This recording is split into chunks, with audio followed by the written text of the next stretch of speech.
So today's project will be to install this vanity. I need to locate the studs in the wall so I can anchor the vanity to the wall. So obviously where this socket is right here, there's undoubtedly a stud on the right of that socket. I don't think there's one over here because there's a pipe there.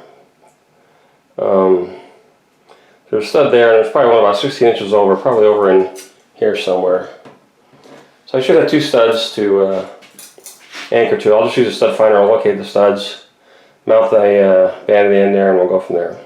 So one thing I like to do when I am looking for a stud is I have to use a stud finder. It's one of these guys here. And then, so here you can see there's two of the markings there. So here, on this one here, you can see a pencil mark right there. So then I confirm I drive a nail, this nail goes through drywall, that nail hits a stud. Same way on the other side there. There's a pencil mark there. And then the outside nail is in drywall, the inside nail hit a stud. So then I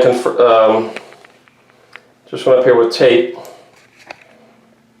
and reoriented to where the studs marked where the studs are with some tape, so it's above the vanity I'm going to install right here and right there. So I've got my studs marked. So I'm going to get ready to mount this cabinet, this bathroom vanity on the wall, against the wall. And so this board right here will be used to, I'll screw through that board to two vertical studs in the wall. And of course you want to decide how long of a screw you're going to use. I'm going to use this drywall screw. It's 2 inches long. So I look at the length beyond here, 1/2 inch of drywall. It gives me about another 1/2 inch to penetrate the wood stud, so that should be okay. And of course I'll always pre-drill and make it easier to do.